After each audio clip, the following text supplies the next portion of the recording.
welcome to another episode of Polarized Podcast. I am your host, James. Welcome back, everybody. Welcome any newcomers. This is the podcast about polarizing movies, the movies that audiences and critics disagree on, according to Rotten Tomatoes. Sometimes the audiences love it. Sometimes the critics hate it, or vice versa. Those are the movies that we love to talk about. Today is a special ep. It's our second Aronofsky movie that we've covered. It's The Fountain. It is starring Hugh Jackman, Rachel Weisz. If you haven't seen it, those are the basics. It came out. What was the year that this bad boy came out? 2006, November 22nd. Drama, mystery and thriller, romance, sci-fi. Those are all listed there on the Rotten Tomatoes, and I'd say it is true. The premise is a man travels through time on a quest for immortality and to save the woman he loves. As a 16th century conquistador, Tomas searches for the legendary fountain of youth. As a present-day scientist, he desperately struggles to cure the cancer that is killing his wife. Finally, as a 26th century astronaut in deep space, Tom begins to grasp the mysteries of life, love, and death. And here, folks, I can't tell you how happy I am joining you on this episode, but nothing makes me happier than introducing you to my conquistador, the great Brandini. Hey, dude, I am happy to be your conquistador on this episode. Brandini, the great conquistador. Yes, the Brandini-distador. You must finish my book. Finish my book, please. Finish my book, Brandini. My conquistador. Man, pen is mightier than the sword. But you I'm get to excited use both. about this. I'm a big excited energy coming from me on this because Big excite energy. This is kind of a special movie, is it not? I got that sense from you. This is your birthday choice. Yeah. Let's come out and say that your birthday has already happened, but nonetheless, this was the choice for it. And this is a movie that has been recommended to me by many of friends of mine that I respect their movie opinions. I had very casually watched it once before, but remembered almost nothing of it.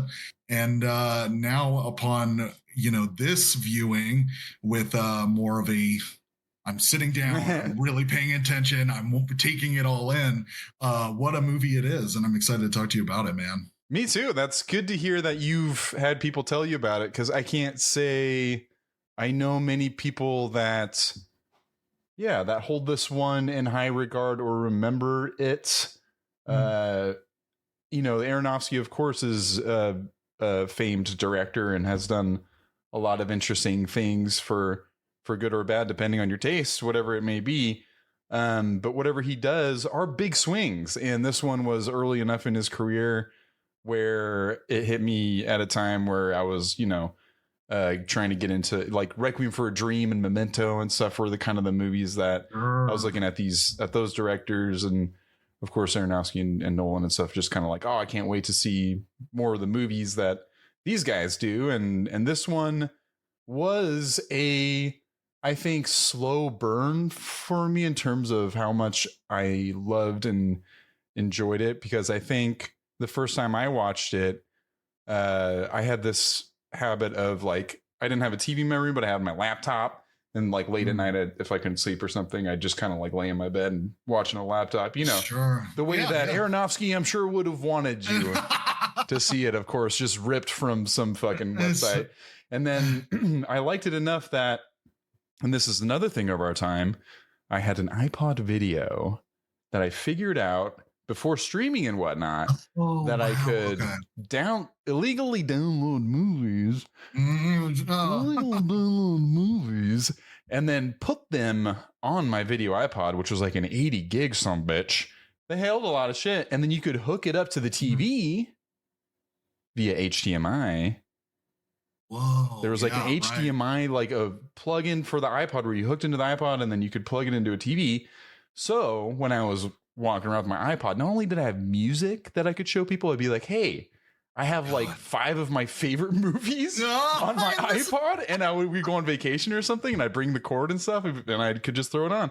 And this was one of those movies I think I downloaded and kind of would revisit, and it has grown in esteem for me over the years greatly, and it has, in a way, like morphed the same way that I've grown. I feel like I look at the movie differently as I've grown older and stuff.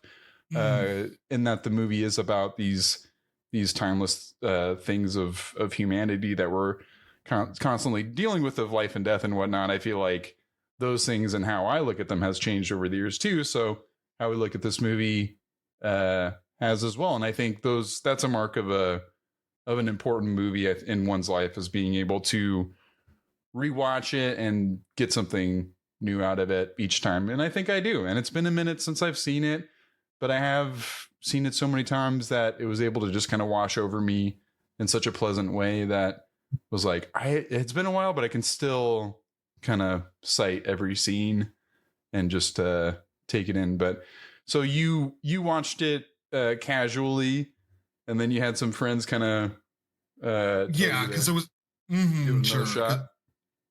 Yeah, well, it was more so my friends were telling me to watch it, to the point of somebody must have put it on when I was living with a lot of people. And you had someone like me.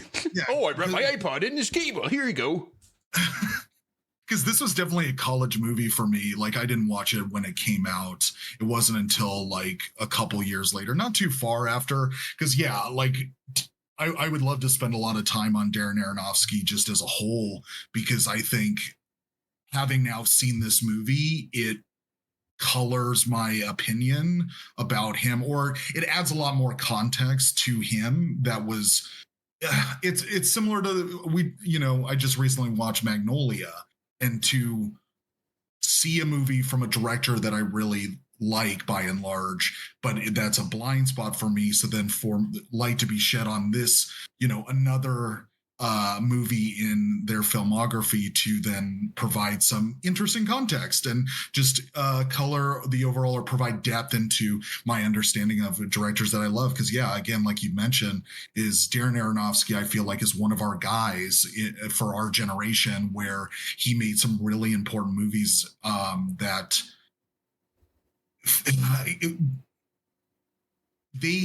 and just by and large, like you said, Christopher Nolan or P.T. Anderson or whatever, these directors have made movies that really, I don't know, like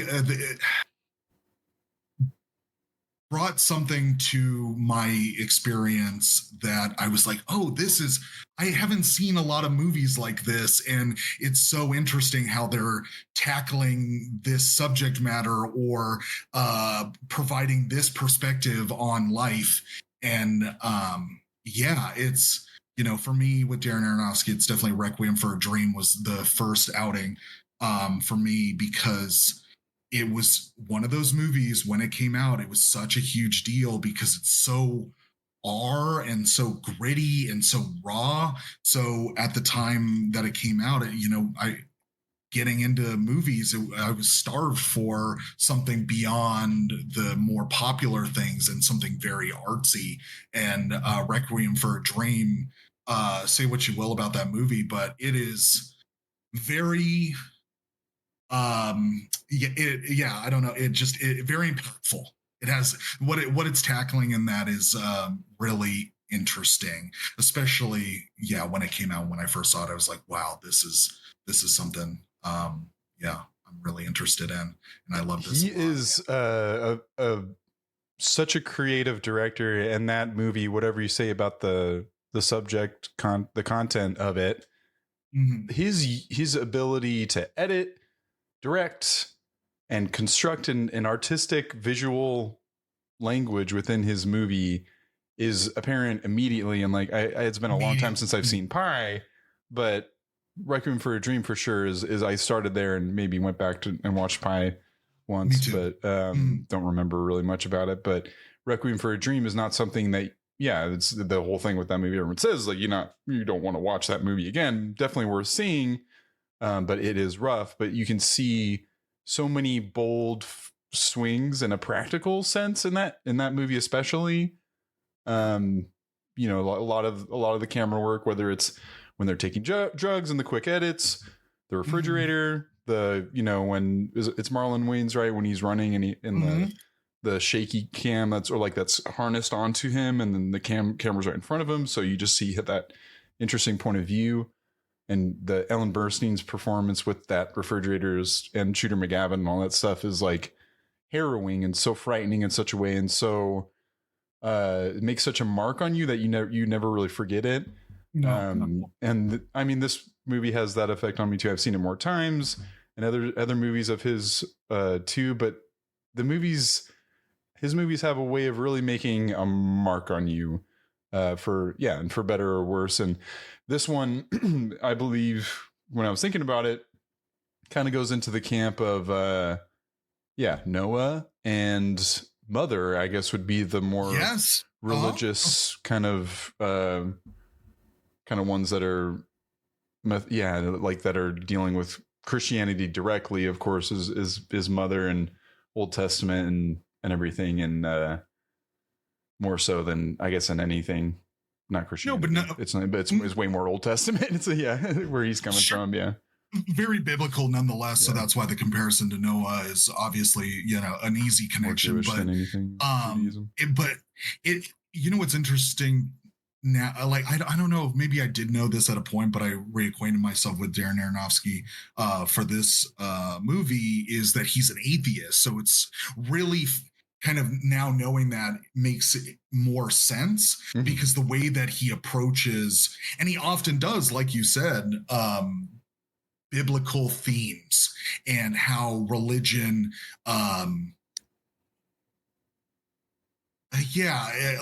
he's mythological, he's making it a myth, and the modern myth of that faith, and telling his own tale within it, the same way that myths have been told over and over again by different people, and it's changed. And that was something that I was a little more resistant to Noah, but that one ended up being better in our esteem than we expected.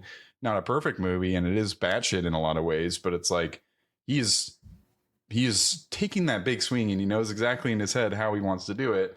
And it's impressive to see, even if it is something like Mother, where you're like, this is something that is so far out up its own ass in a lot of ways, and pretentious, which I think comes with the territory with him. Yeah, that it's unattainable. Like, I don't want to touch it with like a 39.5-foot pole, because it's too far above my head as it thinks it is, that I'm like, I don't even want to engage or meet you halfway, because you're so far, up your own ass. I don't want to go up there either with you. But it is worth seeing that movie, and this one.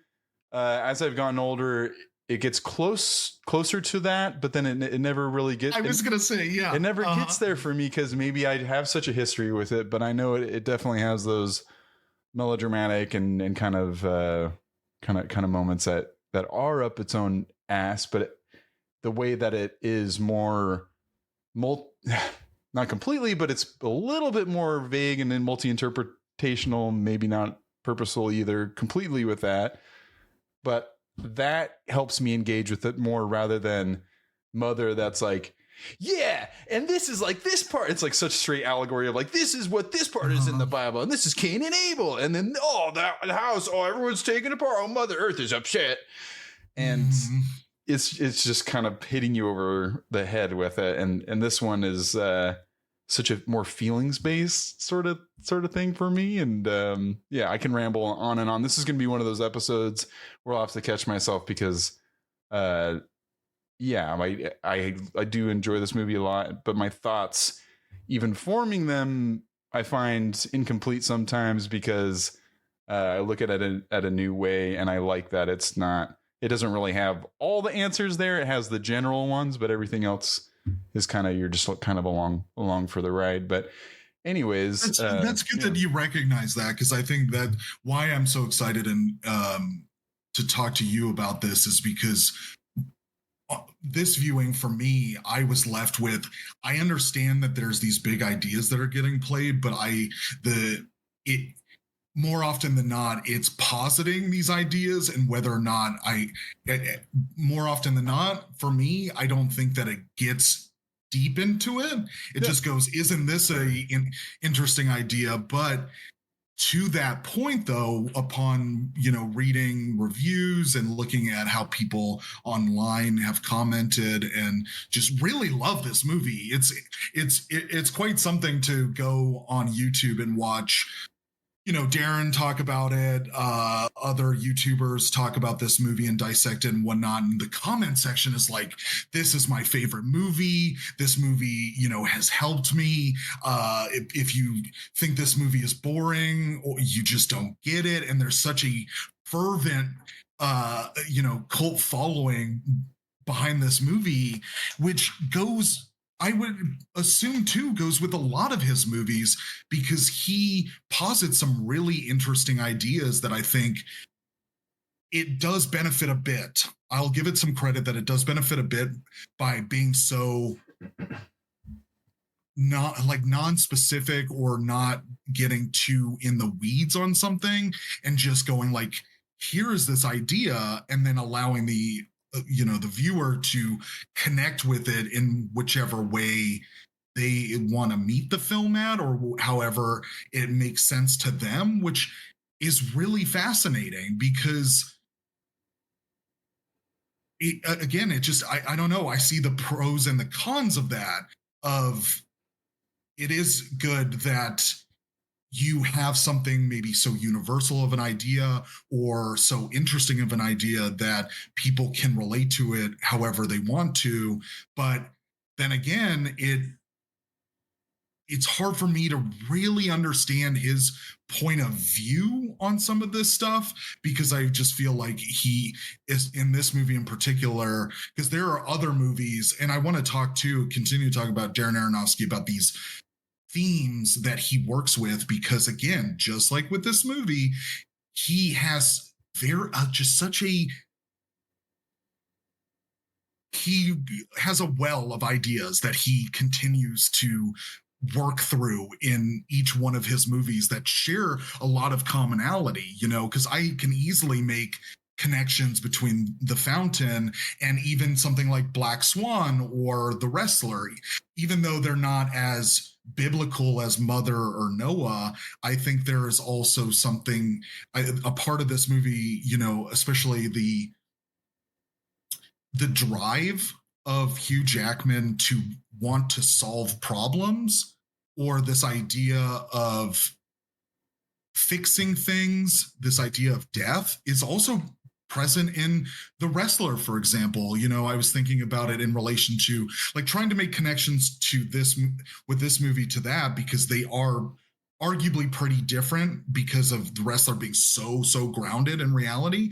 But I saw this in The Wrestler. The main themes of that is this idea of getting older and coming to terms with reality and losing your faculties, your body, and then relationships and how important those are. And then that relationship, because it sounds like The Whale as well. Yeah. I haven't seen The Whale. I've just weirdly been like, I don't know if I want to see this movie. Understandable. Just because also too, it's the Requiem for a Dream of it all, where he is very capable of getting into really gross parts of the human psyche and presenting that to you, or having a pretty pessimistic view on humans as a whole. And I think a lot of that too comes out in his really like kind of crusader-ish attitude about the planet, and how if you were to ask him, I feel like he would say human beings are ruining the planet and we need to do something about it. And this idea that human beings are so flawed, so self-interested,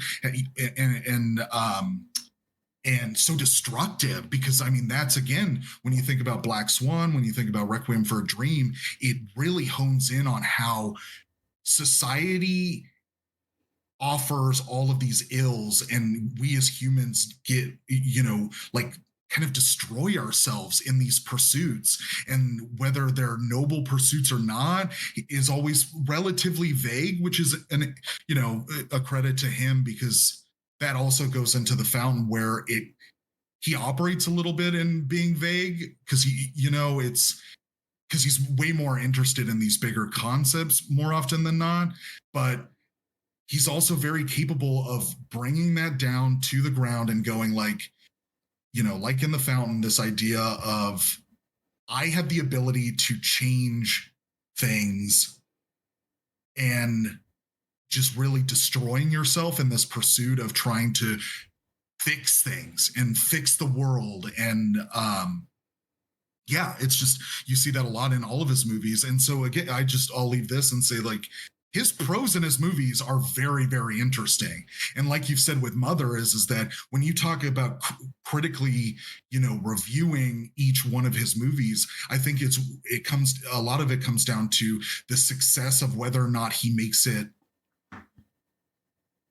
provides enough depth, provides enough of like really how he feels about it, as opposed to just, this is what this concept is and just presenting it to you to take it however you want, And I don't know. I found myself with this movie having somewhat of a hard time because of the fact that it isn't really interested in more of like Hugh Jackman and this idea of why he is so I weirdly enough, I feel like I need more about why he is so hell-bent on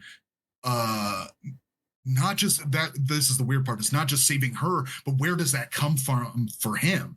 Outside of, I guess, just the general idea of like all of us are afraid of death or all of us are afraid of loss. Like what I really wanted a lot more of what his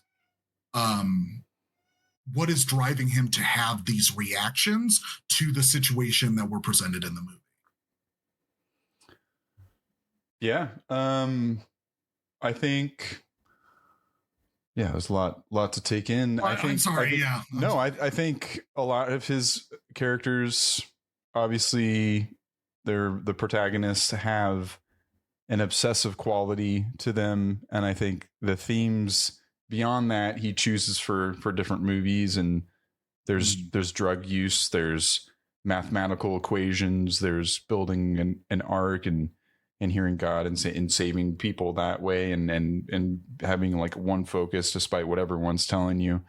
There's obesity, there's being number one ballerina in the show, and perfectionism, and jealousy, and the wrestler, it's like being leaving a legacy, and being obsessed a little bit about that, of like righting your wrongs. And that's substance use as well, and trying to, it's almost like half-assing this 12 step program or something a little bit in that, or just trying to make amends before and accepting. That movie is extremely dark, as with The Whale and everything. And I think there is this shining light of humanity as well. I think a lot of it is showing the darkness for sure. The difference with this movie, I'll say, I think there is a lot of familial drama between people in his movies. I think the difference with this one, I think that is successful for me, is the romantic relationship between Hugh Jackman and Rachel Weisz. And that goes a long way for me in terms of maybe what you're talking about, of not having enough for this obsessive quality of trying to stop his wife from dying.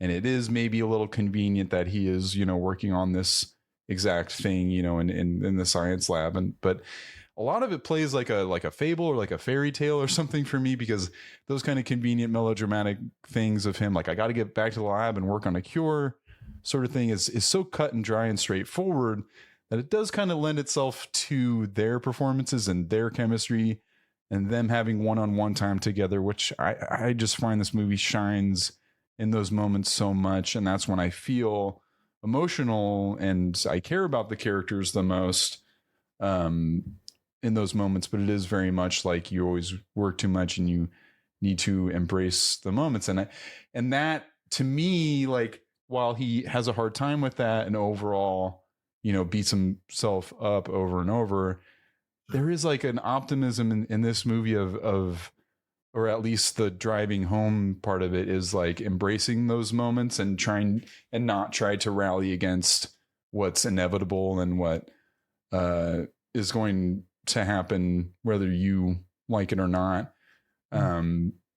It comes to a head, and I know I like that we're kind of just going kind of broad with this movie because, this movie still works like almost 100% of the time for me. I think it comes to a head with me where it almost is. There's a little bit of friction for me on like much later watches.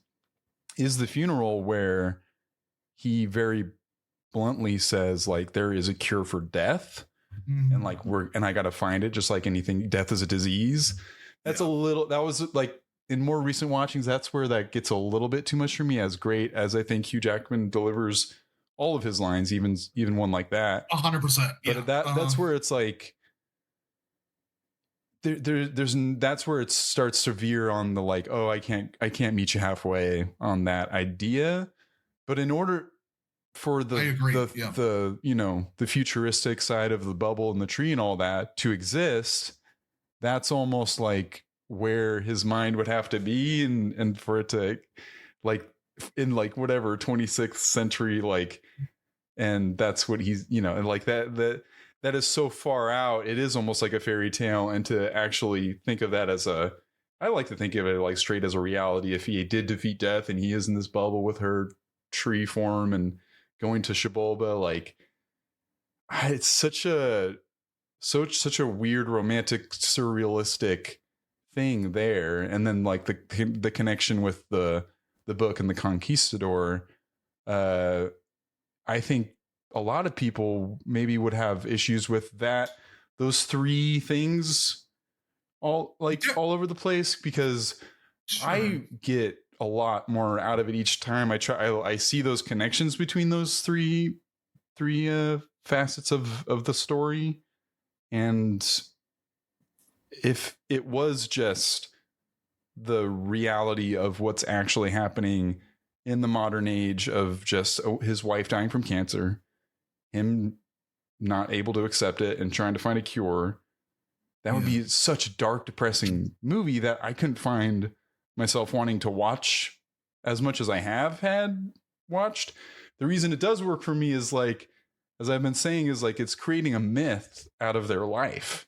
Like she is writing this book and creating a myth and romanticizing their relationship and their life in this like, in the old Spanish Inquisition, which is a funny, interesting, and having that, and then having him finish the story and the metatextual elements of that within the movie, not outside in our own, breaking the fourth wall sort of thing, but breaking a wall within the movie of the way the story ends is how he makes it. And, like, I love all that kind of play within it. And it does come across as like high level art student, a lot of this stuff where he's not concerned with connecting those dots so tightly, but he wants to create a visual tapestry for you to kind of sink your teeth into, along with the fantastic music. But all of that stuff goes so far for me. I'd imagine a lot of the people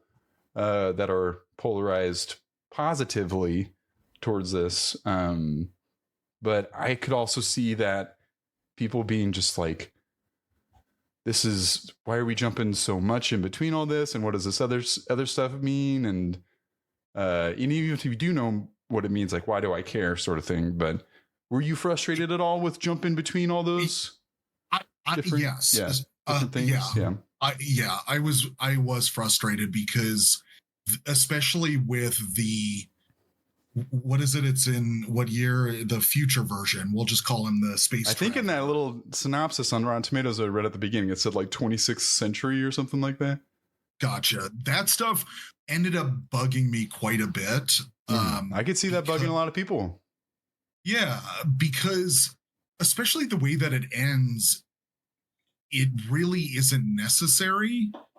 In my mind, if I could just kind of do a little rewrite, if I were to approach this, this is what would have made it better for me, is the fact that he ends up completing the story. Love that motif of him reconciling with this loss by him finishing her story. Love that idea. But you also get quite a bit of resolution, and I'm really kind of okay with how the Conquistador side ends in communicating the broader thesis. And all of the space travel stuff is way too heady and makes it very confusing at times, where because it wasn't clear at all that he's the same person as the present version of him, and B, that it's a spaceship that's traveling. Like, none of that really is clear. So the fact that the Conquistador timeline resolves in the same like point, I just honestly, I could say do without the future version of him and just keep it present in Conquistador. Because again, as a big Swamp Thing fan of the comic series, it deals so much in this idea that I really love and take to heart and view the world a little bit in this way. Is, I think, because I'm an atheist as well, this idea of the afterlife is you going back into the cycle. You be like, the way that the movie communicates the end of the Conquistador timeline is that actually the Fountain of Youth is you returning to the earth, which then is you living forever because the earth continues to live on after you. And that idea is really great, but all of the more Buddhist leaning future stuff is really, I didn't love it. I really didn't. I think you could have achieved the same effect by just having the present and the Conquistador story, because also too how strongly those are linked, and the future version has so little connection, like actual connection, because like what I mean is the Conquistador story is written by Rachel Weisz in a story. So that has a clear connection to the present. The future version doesn't. It is all just self-serving of this self-actualization message that the movie is trafficking in, because what it's... Okay, I'm going to just pause at what I think. She talks about Xibalba. She does, which, yes, she does, but yeah. I don't know if she was thinking that Bubble Man is going to travel with tree spaceship tubes. Yeah. I love how that comes to fruition. And it is like, heady is a great way to put it. And it is like, and it is asking a lot, I think, of the audience, but the visual payoff and the cuts to that are I don't know, it is a come to fruition of if you succeed in defeating death, and this is what you're left with, is such a far out concept in Aronofsky's head, and the visual way that he's going to sell it is weird. And it is weird, I'm sure, for a lot of people. And when it escalates at the end of him, going into his pose and opening his third eye and blasting off into Xibalba, is probably where a lot of people are like, "What is?" I just saw a man drinking tree sap and turned into bushes, and now I'm seeing a man like launch into a dying star. But I just think it's just a strangely, obscurely beautiful in a way that I can understand is pretentious as well, like as with a lot of his things, and knowing what you sign up for one of his movies.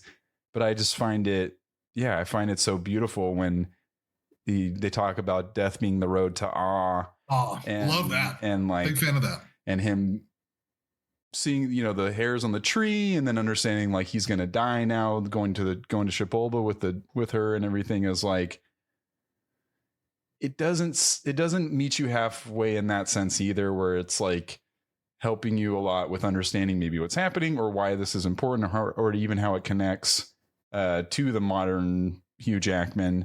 That all that stuff is extremely visual, because the way this movie begins as well is like already you're going into it as it's already happening. Especially the Conquistador is like a key part, is kind of the climax of the movie is where you're starting, and the Conquistador storyline is like them actually finding it for the first time, approaching him, seeing the sort of flaming sword. But that whole transition with him being bald in the office and then having hair, and that constant mirroring of that scene tells you a little clue, at least, of something. And then the pen, you know, and tattooing and all that stuff, and planting the tree, and him, everyone like constantly looking up at Shibolba. But the payoff for that, I can completely understand not being for everybody. I completely get it.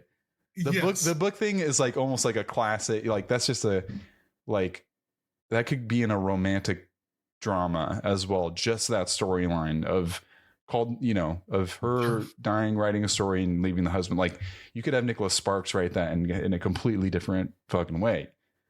But this is what makes it high art, Brandon. Yes. This is what makes it high art, Brandon. But that's what I'm in conflict with, because while I was watching the movie, I was constantly like, high fart. It's high farting. It's the plot of this is getting so the plot doesn't matter. It's moving so far away from a linear plot, and it's getting so into just concepts that I really ended up being frustrated with it, because of, again, it is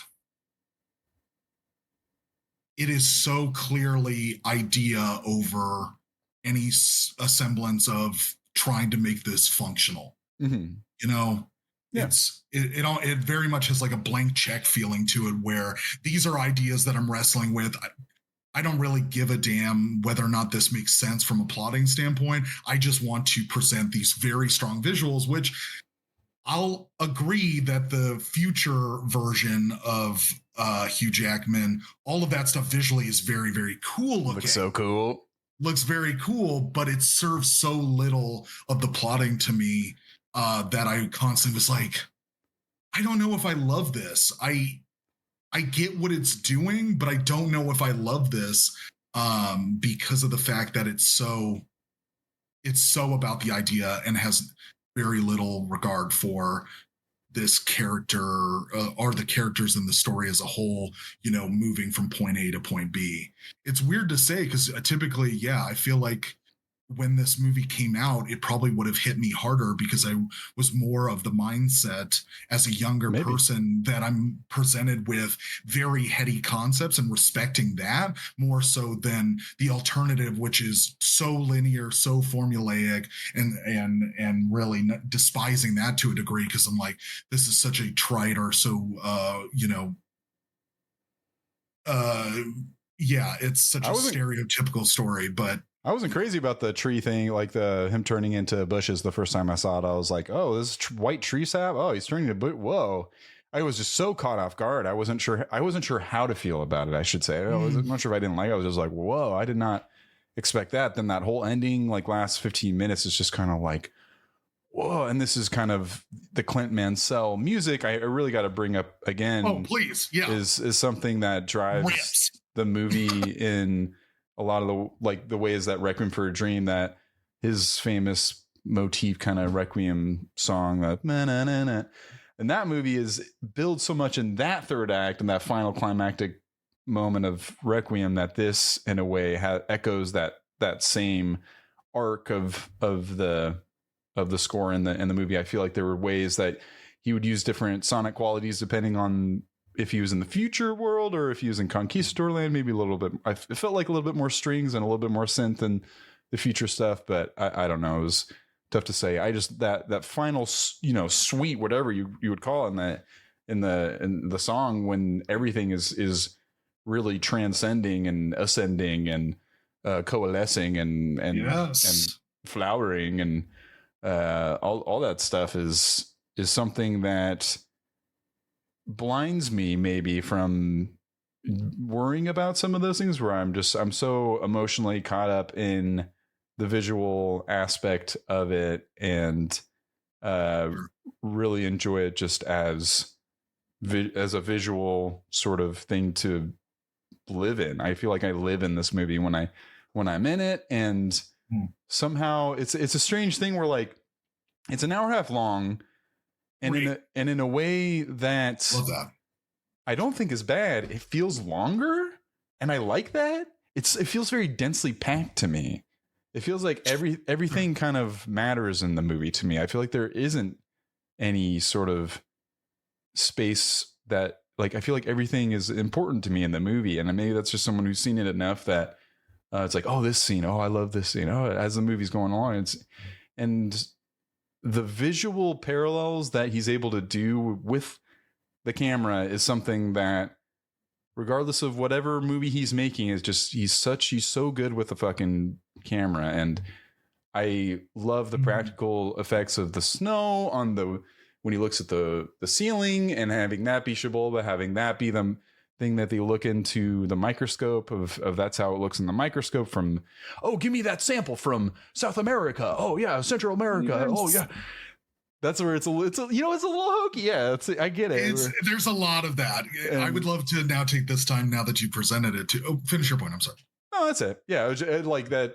That's all. It's just like the visual parallels are so cool. Such interesting, fun, creative ways of doing the movie. I think the lighting is really great. I love just a few of the shots. I mean, when he's walking into the apartment, it closes in on a picture that's in a frame on the wall, and it's playing on this background jungle noise, and you think it's going into Conquistador land, but then it zooms out and it's the apartment that they live in, or the house, and he walks in, and like that kind of stuff is it's so satisfying to me.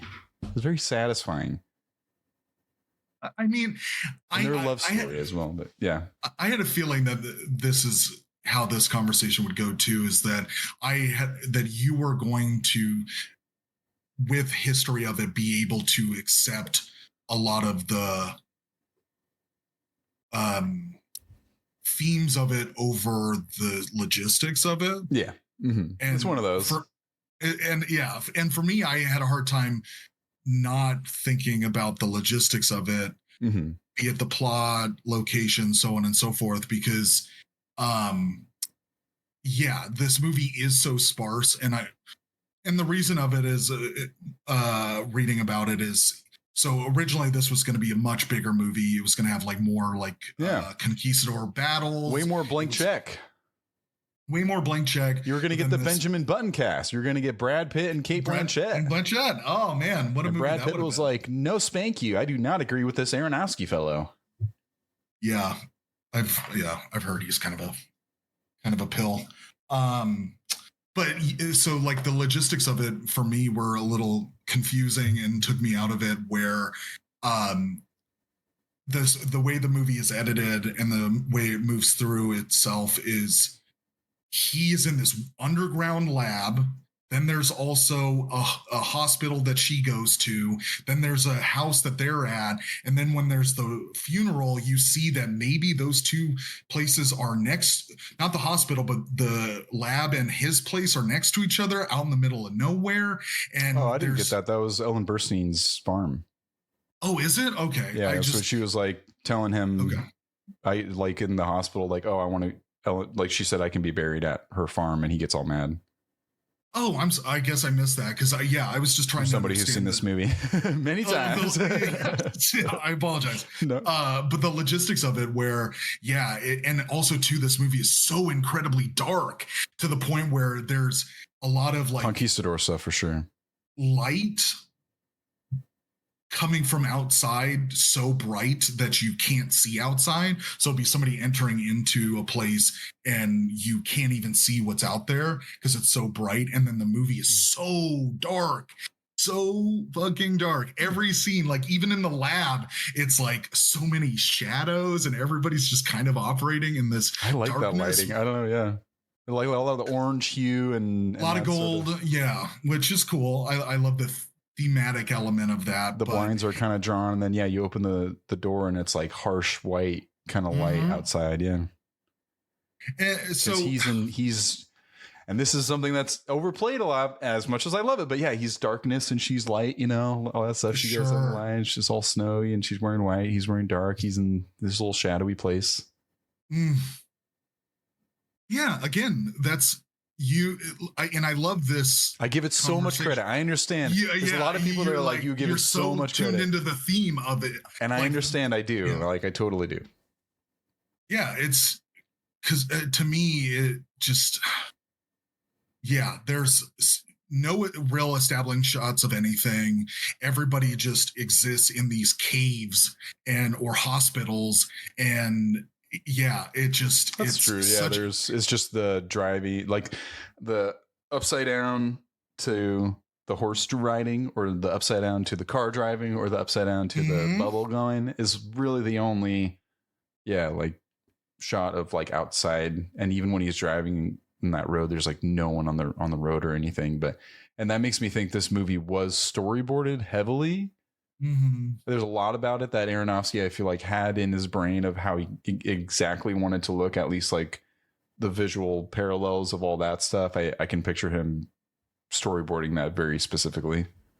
Oh, sure. And and there's so many parts about this movie that are very storyboarded because it is so concise in things. It's like transitions, transitions. It's like, okay, here's this thing, here's that thing, and it again, hour 30, love that. It doesn't overstay its welcome for me, but yeah, again, I just end up, very little about all the other players outside of them. There's also too, and you had mentioned this, and something that I think too at this age that I'm watching it, I had a hard time with, is this idea that a scientist would be so have the perspective that solving death is like a motive of his. Because I feel like any scientist you would talk to would be like so matter of fact about how death is a part of life, and when you're trying to approach solving a problem in a scientific sense, you're not trying to like the idea isn't to make people last longer. Like, I would assume that actually a lot of scientists would be detrimental to society.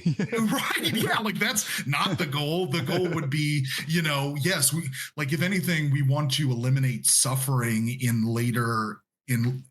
back half of all of our lives.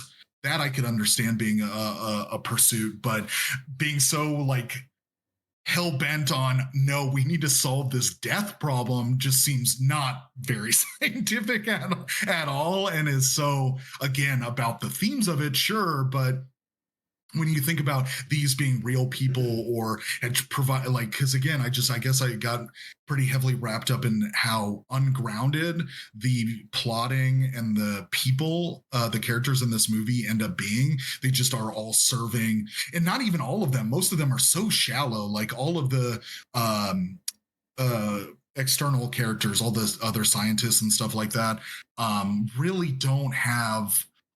There's not any time spent with them, so you really don't understand what their kind of involvement or their motives are that would apply to a conflict or apply a different perspective to like how somebody else would view this situation. There's none of that. It's so laser focused. You got Ellen Bernstein at least.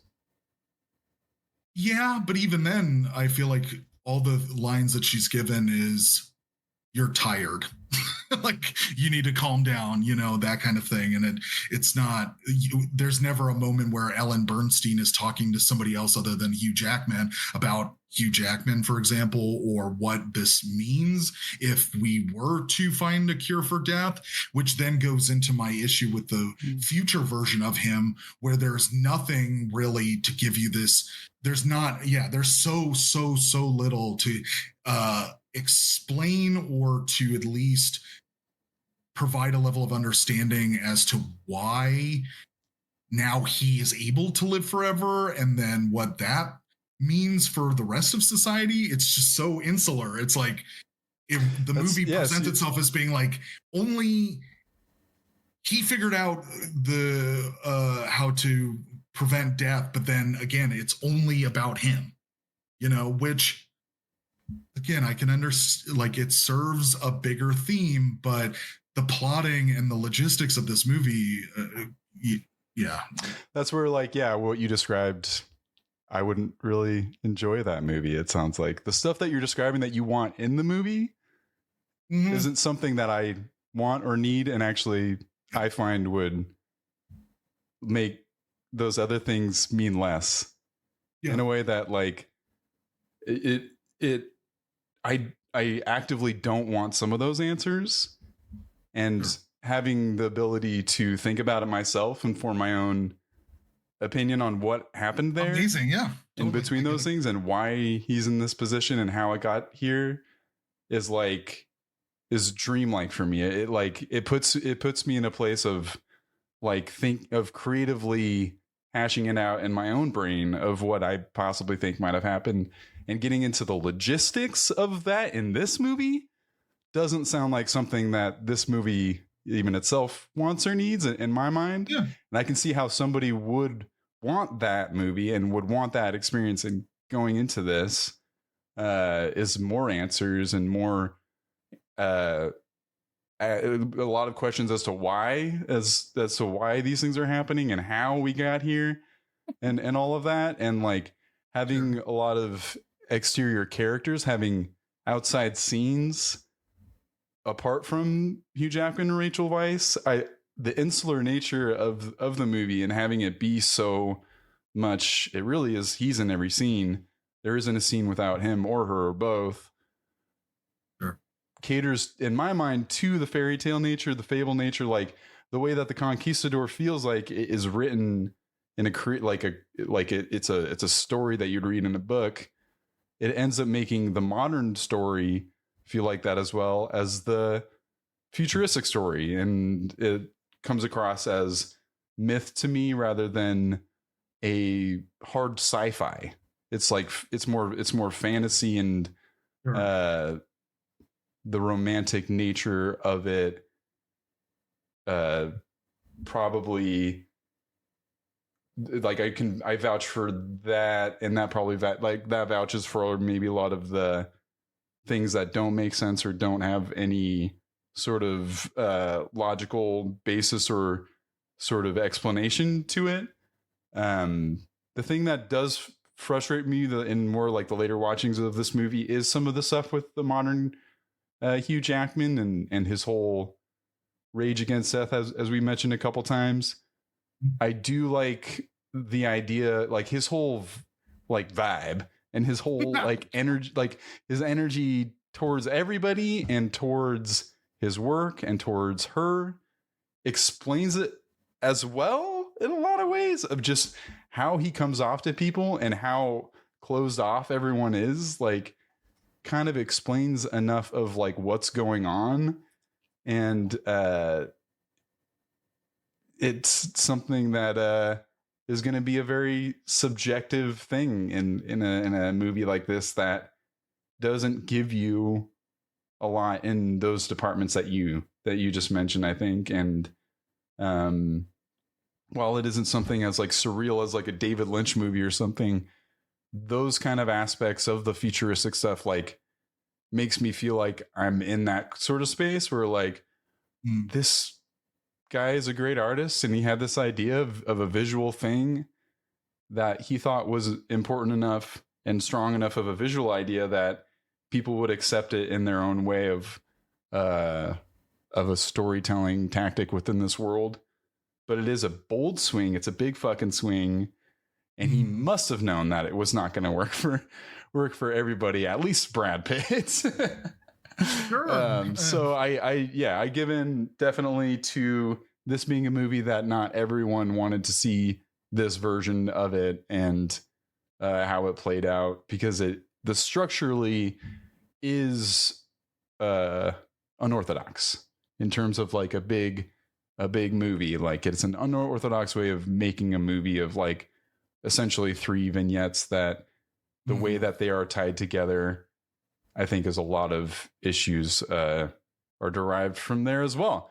But for me, that last 15 minutes, how it kind of all comes together there, it makes me satisfied. But hey, No, I mean, that's a great explanation as to why you like this movie. And it also just paints a light of like how it is successful on another in what it's doing. Like it really reached you where it was, because what I hear from what you just said is that you don't need to, like, you enjoy the idea of what this movie is communicating and trafficking in enough where you don't need the specifics. You're just so enthralled by what it's making you think about, and the fact that the movie understands that and doesn't feel the need to be more grounded or have what I would say too, though, is there's just very little like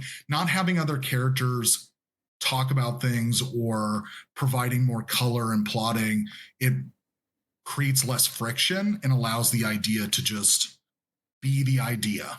It's Hugh Jackman really, yes, he's getting challenged a little bit by Ellen Bernstein, but that's not really. Like, she's pretty much kind of on board with a lot of what's going on. She'll be like, "Oh, everyone's pissed off at." I mean, the whole like, because of the whole conflict there or whatever is like the tumor is not going down, and then it's the monkey's like essentially de-aging and going back to a younger self in its brain, but he's not happy because the tumor's not going down. But there's only a couple scenes that really show that conflict, and everyone's so stoked on that, but he's stifling the real progress because he wants to just work on this one thing, and then he finds out that the tumor actually goes down, and it's too late. It's so sad to me. I don't know, it's a very fucking sad movie. Very just sad. Like the thrust of the main story is fucking sad, but also and we've casually mentioned it, but the thing that goes a long way for me, I mean, Hugh Jackman and Rachel Weisz, I think they're at like their prime here. Yeah. Like their performance wise and looks wise for both of them. I mean, come on. They look so good though. I mean, and the wardrobe of like the conquistador scene of him walking in with all the candles and her behind that like leafy cage door.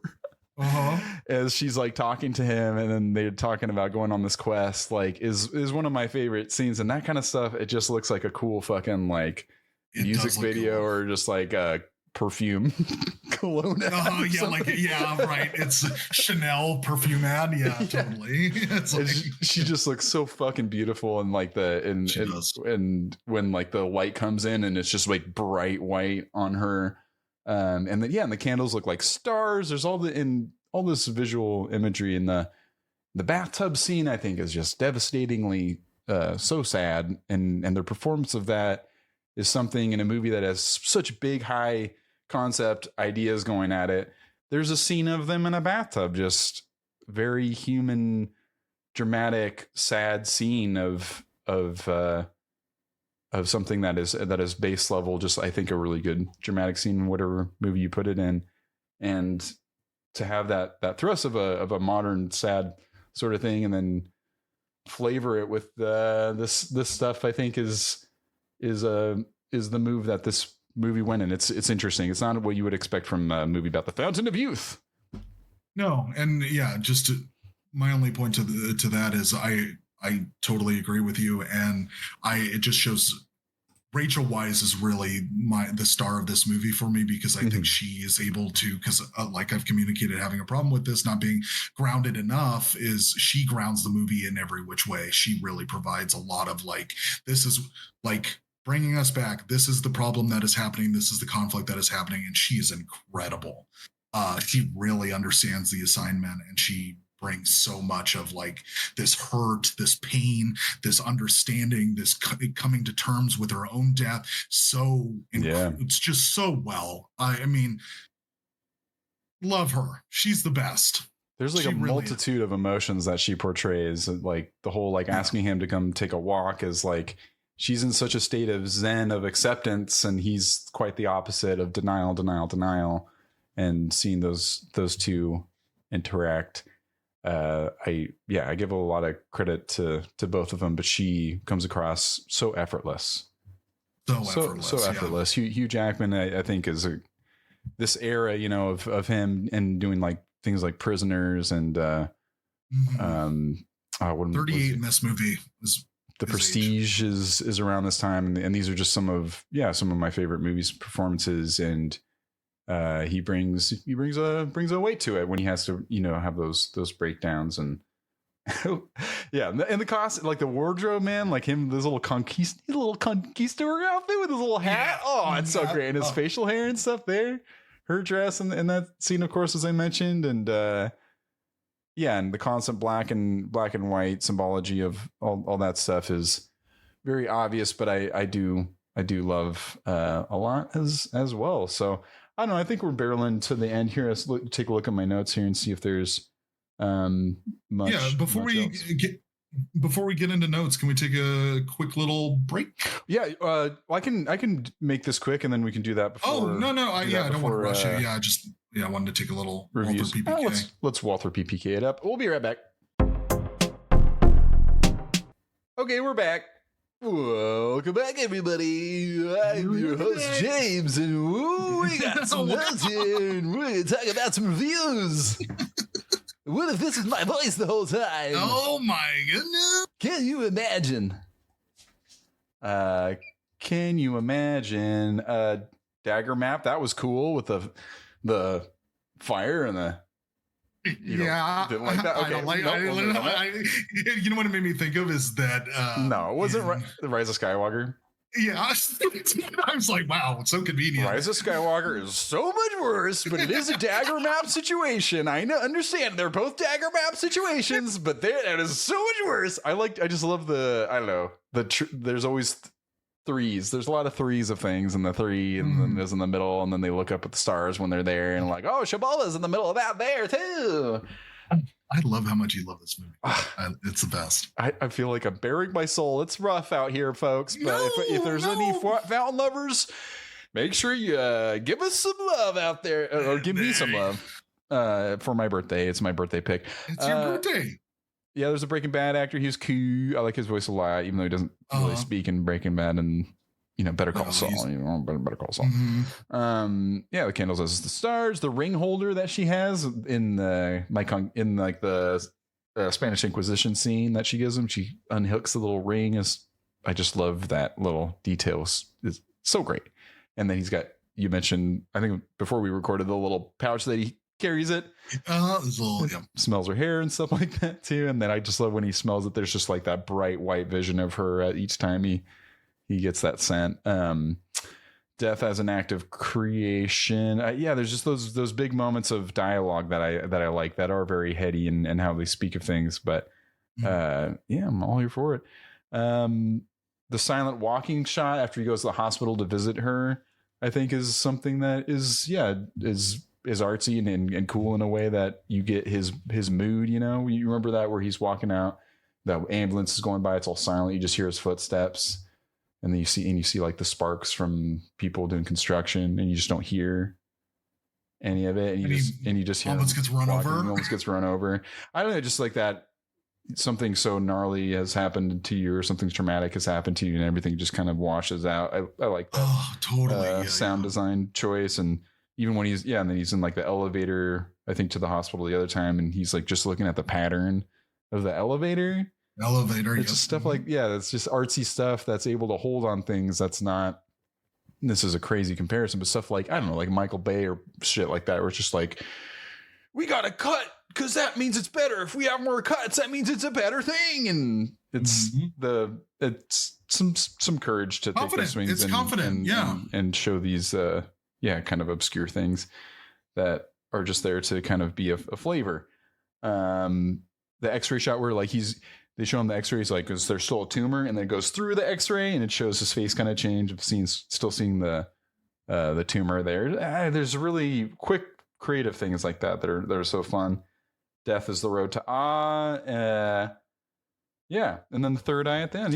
I like the first half of this movie. At least I was just sitting there and just taking it all, and I was like, oh, I should probably write some stuff down, because as it was happening, it was just like, I know this so well. It just is like a part of me now, and so this has been that conversation of just like hard to look at it as a fucking movie, even, it's just it's a part of you.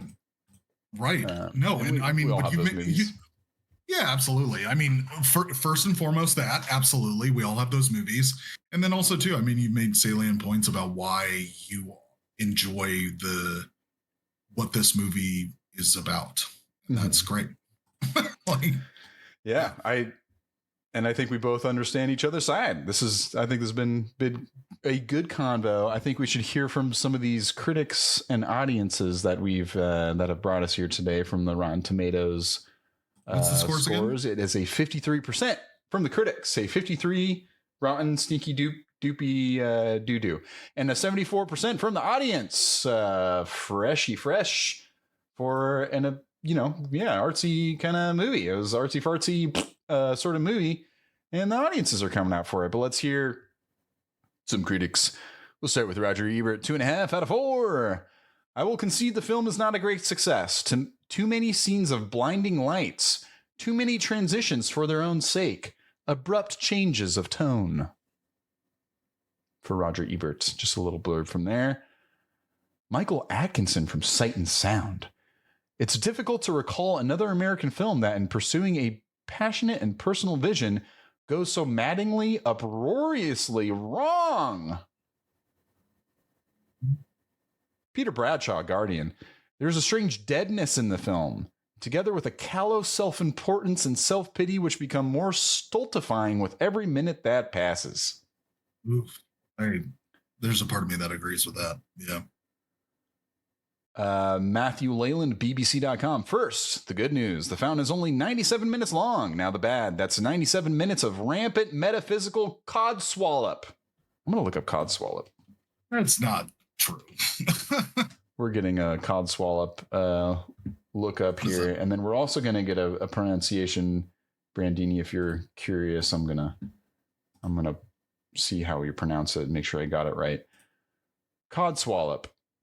Where's the definition? In 1920s, an old sense, overly talkative woman, gossip, probably an alteration of codwalloper, person who deals in or handles fish. Also foolish person. The current sense was popularized and possibly coined by British writers Alan Simpson and Ray Galton in the comedy series Hancock's Half Hour in the late 1950s. You can see the use over time for codswallop started in the 1950 and had a big rise in 2019. Wow, huge rise. Wow. Okay. Wow. I think that's a right load of old codswallop as an example. Let's hear him say it. Codswallop. Codswallop. Codswallop. Codswallop. Codswallop. Codswallop. Se nidadai. Dodota chody. Dodota chody. All right. Well, now we got there. Let's do maybe one or two more of these critics. Keith Phipps, AV Club. Oh, wait, no, let's not do that one. Anthony Lane, New Yorker. The movie may have significant truths to impart, although I have my doubts, but it feels too inexperienced, too unworldly to have earned the right to them. And we finish off with Joe Morgenstern from Wall Street Journal. A tagline has been affixed to the campaign. What if you could live forever? And it has a certain resonance, especially after seeing the film, which makes 96 minutes seem like an eternity. I'm Joe Morgenstern. I'm Joe Morgenstern. And I'm going to be premiering my new stand-up at the Comedy Store this weekend. If you want to come by, I'm just... Morgenstern on Morgenstern. Can you imagine if there was a street called Morgenstern? That'd be great. Oh my gosh. Let's hear some positive audience reviews. My people. See what they have to say. From Mariam Taherpour, 5 stars.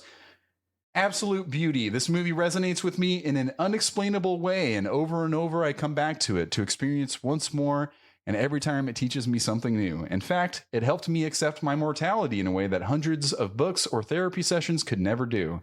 It's a must watch, but in the right time of your life, if you're looking for a straightforward movie or a popcorn movie, it's definitely not the right choice for you. At least I have to say, Clint Mansell did an unbelievable job composing soundtracks of this movie. Really, really breathtaking. Holy shit. From Vivimus Aeternum, 5 stars. Masterpiece. This is the only film I would call perfect in every way. Soundtrack absolutely beautiful. Acting powerful, real emotionally gripping. No movie has hit me as hard as this. spiritual, biblical, life-changing, and a true testament to the never-ending force of love that transcends time and space. This movie healed something inside of me. Wow. I've watched this over 10 times, and every time I learn something new or see a new perspective. Some people won't get this film. It took me a few times to understand it fully, but sadly, some people are also NPCs. Darren Aronofsky is a genius. Wow, calling out people as NPCs, shit. Wow, Jesus. Let's go to Carlton McGee. Another 5-star. Fountain is dope. The movie depicts human life beginning as stars. The movie is multi-layered, but in my opinion, the two important takeaways are, in order for one to experience life, one has to learn to accept death and reincarnation. These characters lived through many incarnations. It wasn't until the sacrifice occurred that Creo understood that life doesn't exist without death. Once you're incarnated, time begins. Your fate is sealed. Creo spent his life trying to change what is inevitable rather than accepting the reality. We will never return to the Ben or the Garden of Eden. It has been said that Adam tried to get back to Ben in hopes the Most High would grant him mercy. But okay, no, what is Ben? I don't know what Ben is. I don't know what Ben is. But upon his death was buried with 3 seeds placed under his tongue from the tree of life. Peace. How is it spelled? Just Ben. To Ben or the Garden of Eden. Oh, Ben is a creation myth. Ancient Egypt religion. There you go. Ben was the mound that arose from the primordial waters new, upon which the creator deity Atum settled. The Ben stone is the top stone of the pyramid. It is also related to the obelisk. God, Ben, Codswallop, we're on a roll today. This is something. Carlton McGee, the fountain is dope. I love that. Yeah, great way to start. Let's do maybe 1 or 2 more here from keep it going. I mean, you can this is I will tell you now, if you go the Google reviews are a little more tame, because if you go on Letterboxd, I will say, and you hit that 5-star review button, there are legit essays from people that go on for like pages about just like whole treatments of the philosophy of this movie. You know, it's something that I cannot get into here, but if you are curious, there's some real love from people for this movie. From Demos Laros, 5 stars. This is a movie that has ideas about life, about death, about contemplation of meaning, about happiness and sadness, about winning and about loss, about the struggle to find answers. It's hard to digest and follow, and it needs empathy, compassion, understanding, and in some cases, the right age to understand it. Cinematography is top notch. Everything just fits. It's a piece of art. Maybe one more. Let's try one of these. Maybe a shorter letterbox, if there is one. Take a look. Here we go. From Aid, 5 stars. Dang, it's one of those most visually and thematically stunning movies I've seen. Truly an underappreciated gem. There are no words to describe this movie. It can't even be compared to any movie in history. It's in its own category, a piece of art. I'm in awe. Y'all help. I don't know, man, but I think this is the movie that convinced Hugh Jackman really is a great actor. Logan is quaking. It's definitely 10 out of 10. Wow. These are the Letterboxd kind of. There's a different flavor when you get into Letterboxd, and I kind of love it. I think we got a taste for the fervent. People are fervent, if you will. Yeah, they're fervent. They're blurvin. They're blurvin. They're swerving. They're durgan. They're everything you can possibly put on this movie is out there in this audience section, and that I think makes strengthens the idea that this was a good movie for this podcast, and I think it definitely fits the bill. And it's interesting to see a movie that, in my mind, is as I even said, as someone who likes it, is pretentious. In a lot of ways, like the audience coming out for it, and those kind of ideas, even they say like, these are pretty lofty ideas. But usually, I don't know, you kind of hear that more from critics a little bit. But this one, it's an interesting movie. This one, and people's reactions to it, and I think I'd like to hear what you have to say. Any final thoughts, Brandini, and a score? Yeah. It's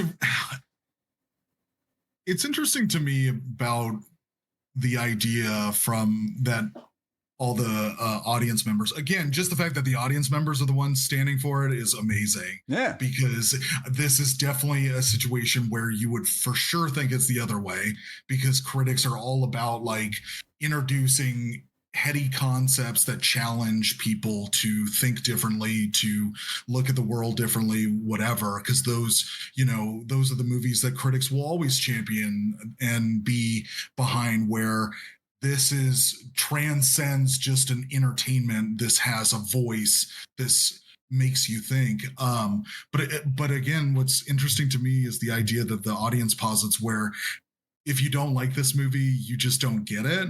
And let me just say, I get this movie. Yeah. I understand this movie. Oh, yeah. I understand the idea, especially how clear it is in communicating those ideas. So yeah, it's just a little bizarre where I'm like, everybody's like has to preface their reviews I know. If you don't get it, then it's like you're an idiot. I'm like, I get what's going on here, and I appreciate a fair amount of what it is making me think about. This idea of very, very in particular, if I were to think about a scene that really got to me, is unfortunately it doesn't spend a lot of time on it, but anyways, is Hugh Jackman realizing that it's almost like he in the present knows she's like going to die, and that happens in the back half of the movie, and the realization that him working on the cure is robbing him of the time with her, and how that is where you should put your focus, is not in trying to solve a problem, but to enjoy the life that you're given. And the movie does well to also communicate that in other parts, where it's like in a very heady way with him drinking the circle of life, or not the circle of life, the tree of life. You're like almost prepped to believe, oh, he's going to drink this and almost become like superhuman, or he's going to transform to this immortal being. But instead, the immortal being is just being part of the earth. And that's really interesting. I love that idea, because again, my religious beliefs presently is like, that's the God. The God is that concept, is that we're all connected and everything is a part of this thing, and a part of this living and breathing thing. And I love that. Clear visual communication that you think it's going to be this physical body that's going to exist past this, but no, it's actually you coming to home and coming back to what this living thing that is going to outlive all of us. And I love these ideas. I really do. But this is an interesting case for me where it is weirdly too heady. And I had a hard time with getting on board with some of the pros of the movie, because I felt like they only just presented them to me and didn't provide me with enough point of view from why that's important or why that's in this movie. And that really frustrated me, because time and time again, I'm like, I'm wanting something more out of, maybe I know that I presented earlier in the conversation about knowing what other people are doing, but I would actually now say is I would like to have seen more of their relationship beyond just him trying to solve the cure and him just trying to solve her illness, and having way more situations of them in slice of life stuff of like understanding better her perspective, or coloring more, or providing more context to her perspective and to his perspective. Because it is, this movie, to my opinion's detriment, is it is so narrow in like, we're going to focus on just this death and overcoming death portion, as opposed to also presenting life happening outside of this issue. And I really found myself being like, well, I like the visuals of it, I like the music of it, but something about the story I'm having a hard time with. And it's not, again, because I don't understand the metaphysical, like the meta commentary or the bigger ideas that it's communicating. I would actually like to see more of reality grounding how you overcome this inability to see what the truth of life is, and yeah, I just ended up having certain issues with that, especially the like future version of himself, where it is so clearly symbolism and has so little to do with, like, in my mind, what would make this movie better is some type of connective situation, maybe, or some type of connective tissue between him in the present solving, I guess, the dying thing, and then what that leads him to shaving his head and being on a bubble by himself, like all of that stuff. I wanted more of that kind of character depth. So yeah, what I'm going to do for this is it's not like I hated this movie at all. There are so many good things about this movie, and that's why it was so fun for this conversation to hear more about somebody loving the themes of it, because that is obviously what this movie is about, is really thematic, very symbolism heavy, and doesn't care too much about how that would relate to you as a person. You have to meet it there, which is cool, which is interesting. Like, it's forcing you to think. And I would say, by and large, I would rather default to a movie treating its audience not like it's an idiot and like it's really worth sharing an idea, and assuming that it might not work for some people, but if you want to put in the effort to make it work for your understanding, or how pulling it into how you view life, I have to commend it for it. What I'm going to do is I'm going to split the difference between the critics and the audience, and I'm going to go with a 64% for me. Right on, right on.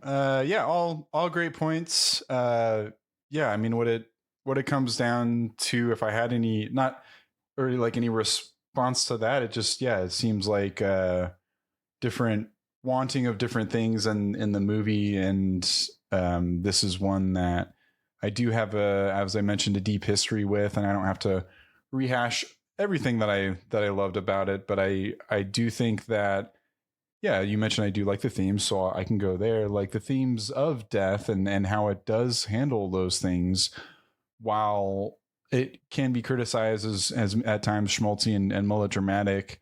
The basic thrust of it, of not cherishing the times that you have with the person that you love, and living in the present, and stop trying to fix things and try to logically in your own mind try to make it make sense, or have a solution to it.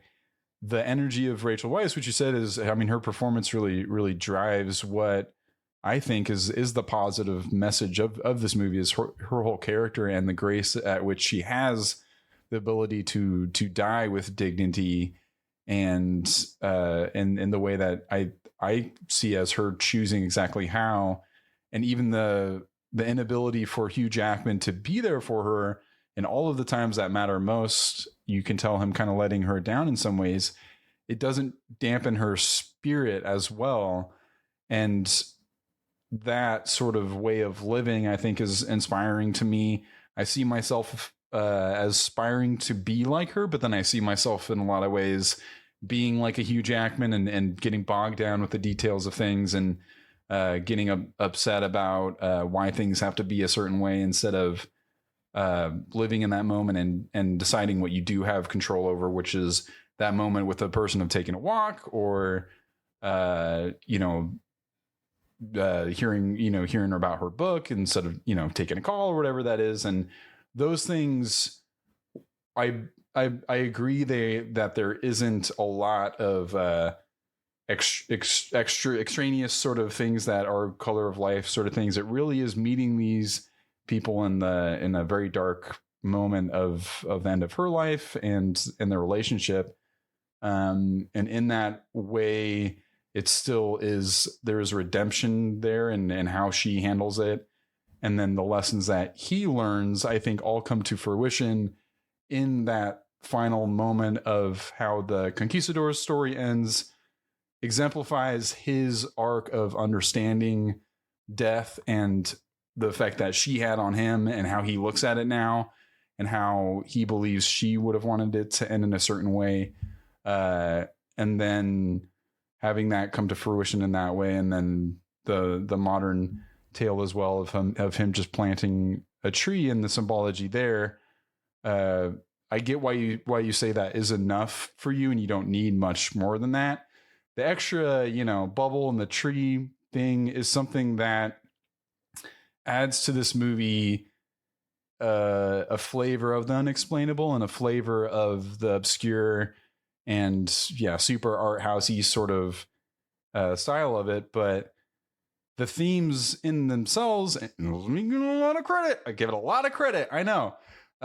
Is about the unexplainable in a certain way. So it's like, I don't know, just having him on this other futuristic journey could have been done in a fucking spaceship with a crew, with like a little fucking capsule with a tree that he, brought from, and it just would have been so like, I don't know, boring in my mind and straightforward, or it could have explained that in a way that would have taken away the magic of it and the ability for the audience to meet it halfway or whatever. I think is why so many people champion it and why so many people get defensive about it. There's a lot of movies that we do.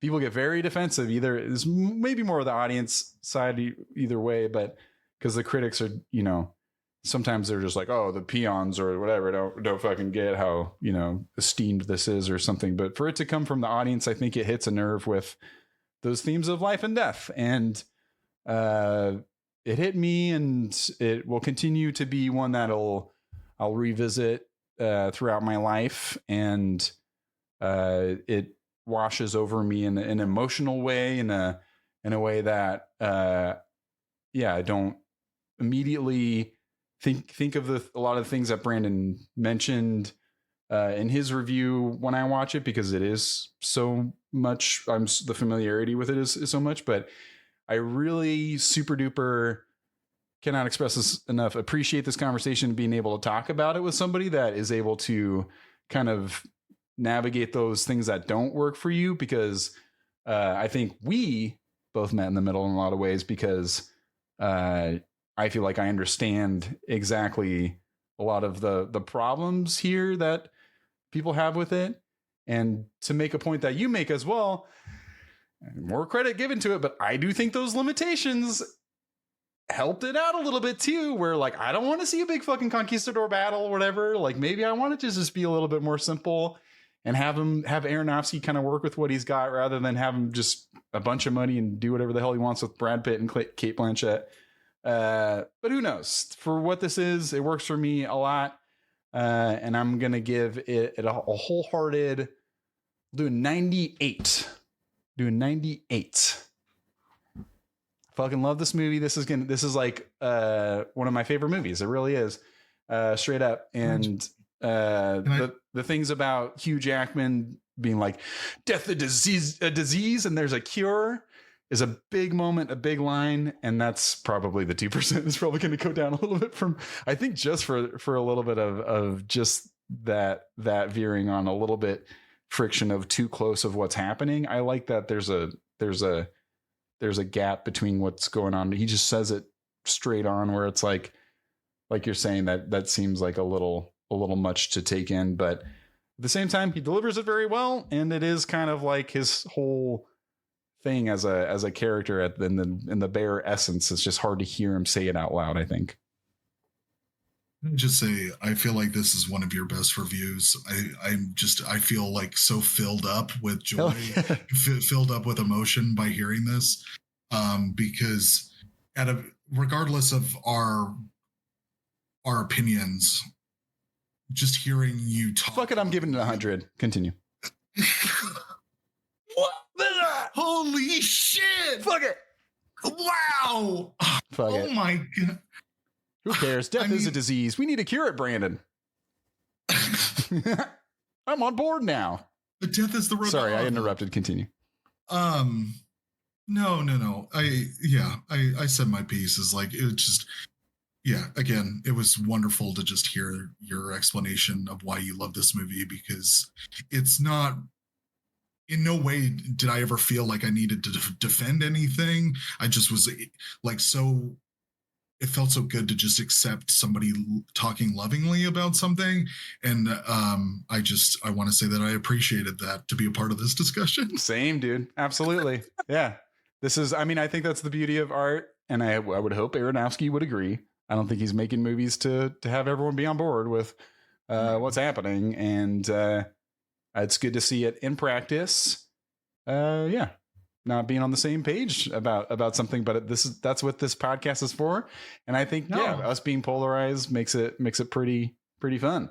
And I hope it's been for you as well, because all of these movies are freaking polarizing. And I hadn't really like investigated too much further. And I was worried that looking at some of even the critics reviews, I'm like going to be like, uh-oh, this is a bad movie. Oh no. I was worried a little bit, like going through this process of like, not only was I going to find out that other people didn't like it, maybe like yourself as well, which you didn't hate it, but you didn't love it sort of thing. But I was worried that was going to affect me, but I still find the enjoyment. And I think that, it speaks to the strength of whatever it's done to me. And, whatever movies that you folks have out there, I'm sure you can relate, where you feel like you hold on to it. But I try not to get too defensive. Yeah, that whole sort of like, well, you just don't fucking get it. Like that just and you never did that at all. I mean, do anything for anybody. Poo to those people that feel compelled to include in their, because that's again such a wonderful part of your review, and why I feel like it's one of your best. Is this not defensive about it? You're just focusing on the fact that this movie speaks to you on a level that it just makes sense, and that you're like accepted and you welcome it, of like, oh, here's me thinking about this movie is getting me thinking about these things that I want, maybe not like have some sort of aversion to thinking about, but being presented with them and being almost forced to think about them, you end up really enjoying that process. And then, it's wonderful. Hell yeah. I appreciate it, brother. I think I appreciate the discussion, and it's, I think one of our best as well. And I'm glad that there was someone to check me from getting too up my own ass about this movie too, of like, I don't know. I feel like it was two people that just like, yeah. And then remember when this happened? Oh, it's so great. Oh, and, it's nice to have a different opinion. It's kind of boring when we're just constantly agreeing. I'm sure sometimes, but there's those episodes out there too. I think they can be fun too. I think they're pretty great too. I mean, the thing is that, and we've kind of joked about this on some episodes, is like, even though this whole thing that we're doing is called Polarized, more often than not, we're not polarized in our opinions about said particular movie.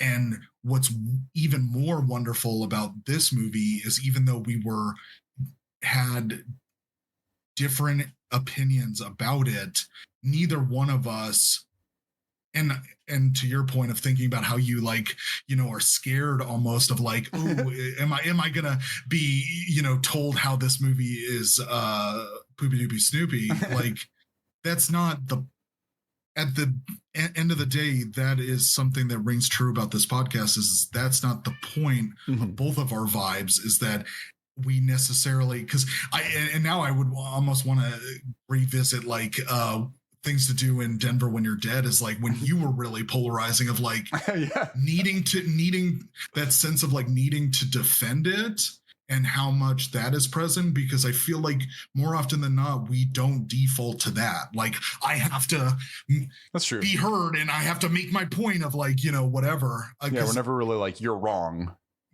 Right. If anything, again, it would be interesting to hear that, what to do in Denver When You're Dead. Because or Fat Man. I know we were polarized on Fat Man. We were polarized on that. But I just think about like with those movies though, is like, I know they suck, so I don't feel that sense of needing to defend it. Like, it's either just very interesting, like this movie. I know this is artsy fartsy bullshit. I get You're it. just like, this movie is speaking my language and whatever that language is, and I don't need to defend it. And I, as your friend, don't ever feel like I have to necessarily be like, hear what I'm saying. I'm saying the right thing. Oh, it's like, no, you don't get it. Or like the audience reviewers that need to just be like, if you don't get it, then it's a failing on your part. Yeah. Or like, that's the thing that you have to preface or make a point of, is like, it's like the straw man thing, right? You're just bringing up something to tear down. Like 100% saying like, it's like setting up an argument in such a terrible way where you're like, this movie's great, and if you don't like it, then you're the problem. Just talk about what you like. Yeah, there's no reason to tear someone else down for their opinion. Yeah, you can just, and I think more and more as we've grown older, it's just about sincerity and earnestly feeling one way or the other. Yeah, if you earnestly feel like something is shit, then you can absolutely have that opinion and have that on your own. It has nothing to do with anybody else. And I catch myself sometimes too of wanting to have my own opinion so much that I try to keep it out of my head as much as I can until I partake with the piece of art myself, so I can feel like I have some sort of opinion myself. But then there's other things too where it's like, I kind of would like to hear some people's takes on this, because I'm having a hard time even parsing out my own feelings, and hearing some takes. It does help as well. So I don't know. Yeah. If this has made you change your mind about it, anybody out there listening, then that would be interesting. I know when I listen to podcasts about movies and stuff, it really helps me digest my own opinions. And even if I disagree with the people talking about it, it's like, oh, wow, that is a take that I completely disagree with, but it helps me understand my own opinion about, like, I think this other way. 100%. And we've talked about certain podcasts that have done that, usually by and large well, but